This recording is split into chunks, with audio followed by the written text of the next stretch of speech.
um trabalhador é submetido a ambientes de trabalho insalubres, que podem causar problemas respiratórios, logo se pensa que a única saída é uma máscara, como a de um super-herói ou um extraterrestre. Acontece que a máscara nem sempre é sinônimo de boa proteção. Vamos ver neste programa que o EPI de proteção respiratória é apenas a solução final nesses casos, porque, antes de tudo, deve-se realizar um eficiente controle na origem do problema. Mas, para início de conversa, o que é mesmo um EPI?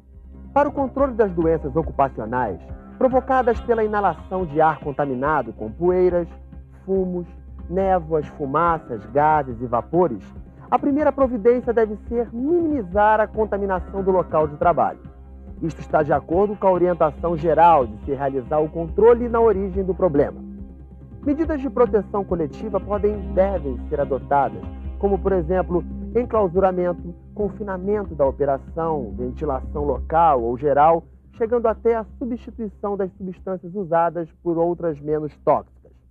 Quando estas medidas não forem viáveis ou enquanto estão sendo implementadas ou avaliadas, devem ser usados respiradores apropriados, os EPI. NR6, norma regulamentadora número 6. Considera-se equipamento de proteção individual, EPI, todo dispositivo de uso individual, de fabricação nacional ou estrangeira, destinado a proteger a saúde e a integridade física do trabalhador. A empresa é obrigada a fornecer aos empregados gratuitamente EPI adequado ao risco e em perfeito estado de conservação e funcionamento. A Instituição Normativa número 1, criada em 11 de abril de 1994, ela estabelece alguns parâmetros legais para o uso de respiradores. Por exemplo, critério técnico de seleção de respirador, usar respirador dentro de um programa de proteção respiratória e, além disso, para 2 contaminantes apenas, existe uma tabela específica de qual tipo de respirador você deve usar. Esses contaminantes são sílica e asbesto. O programa de proteção respiratória tem como objetivo principal que o respirador que está sendo utilizado por um trabalhador venha proteger realmente ele no seu ambiente de trabalho. Lógico, com uma medida a mais de proteção, o uso do EPI, do equipamento de proteção respiratória. A empresa é obrigada a fornecer o respirador quando necessário para proteger a saúde do trabalhador. A administração do programa de proteção respiratória deve ser de responsabilidade de uma pessoa com conhecimento específico que irá realizar a medição, uma estimativa ou a informação atualizada sobre a concentração do contaminante na área de trabalho, a fim de que seja feita a seleção do respirador adequado. Esta pessoa também será responsável pela manutenção de registros e procedimentos escritos de tal maneira que o programa seja documentado e permita uma avaliação de sua eficácia. Cada tipo de respirador tem seu nível de proteção. Por exemplo, uma máscara descartável tem fator de proteção atribuído igual a 10. Uma máscara autônoma de demanda de pressão positiva tem fator de proteção atribuído igual a 10.000. Além disso, tem que dar treinamento para o usuário. O que significa dar treinamento para o usuário? É explicar para o usuário que tipo de contaminante ele vai estar exposto, por que a necessidade do uso do respirador, quais são as medidas de proteção coletiva que já existem no seu ambiente de trabalho, treinar ele como usar corretamente o respirador, por exemplo, fazer ensaio de vedação, fazer um ensaio de verificação de vedação e verificar uma coisa muito importante, que qual é o conforto que esse respirador oferece para o usuário. Na análise da contaminação do ar em situações de trabalho, os riscos respiratórios são classificados principalmente entre aqueles decorrentes da deficiência de oxigênio e os provenientes de contaminantes. No primeiro caso, quando a porcentagem de oxigênio for menor que 12,5% ao nível do mar em pressão atmosférica de 95 milímetros de mercúrio, a atmosfera é considerada IPVS, isto é, imediatamente perigosa à saúde ou à vida. Nos chamados espaços confinados, quando a concentração de oxigênio for menor que 20,9%, este também deve ser considerado IPVS, lembrando sempre que a atmosfera normal tem uma composição de oxigênio equivalente a 21% e 79% de nitrogênio.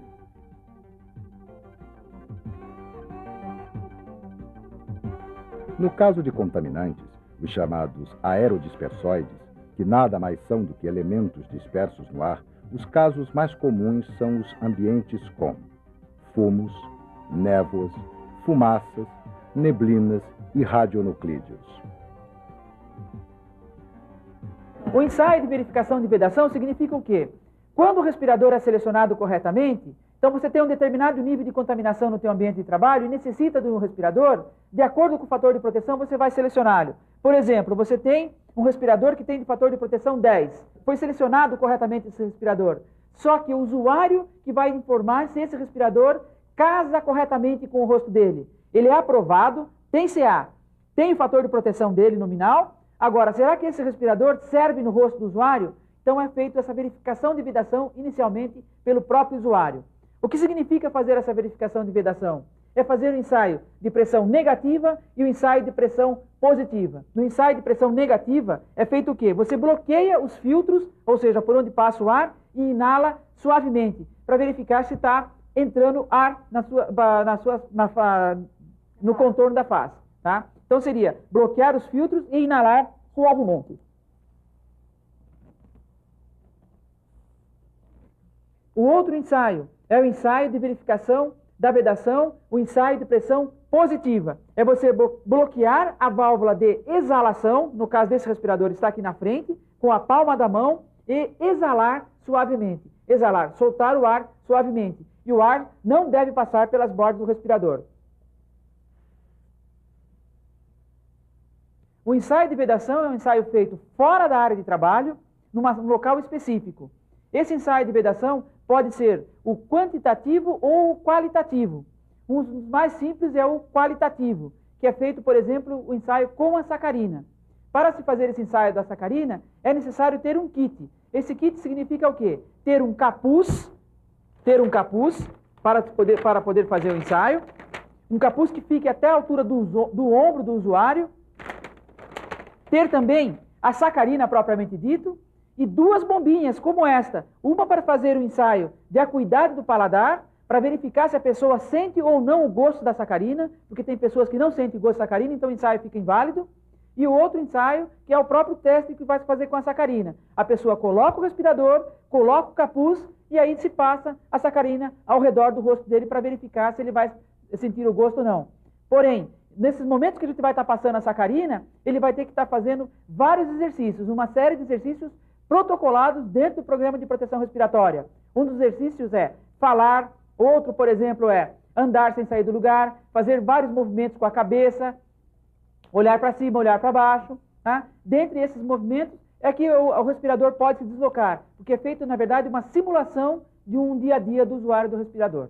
Uma das doenças também que nós encontramos na medicina do trabalho são as chamadas pneumoconioses. São inflamações, né, um nível do pulmão, ocasionado por agentes químicos ou por poeiras, né, como principalmente a principal delas hoje aqui no Brasil é a silicose, que é a principal doença que gera um problema no pulmão, que praticamente esse pulmão fica bastante duro, enrijecido e perdendo a função principal nela, que é a troca, né?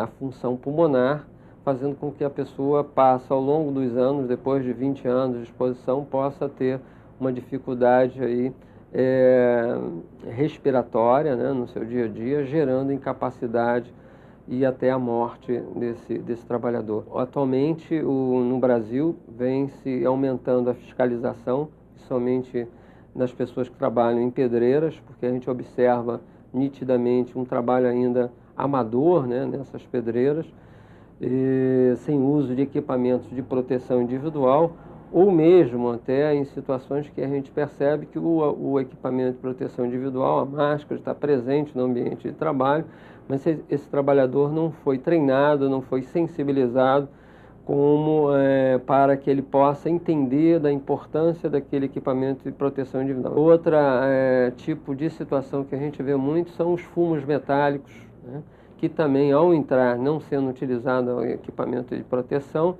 ele entra em contato também com o pulmão e causa agressões muito importantes, gerando incapacidade respiratória e fazendo com que o empregado tenha incapacidade.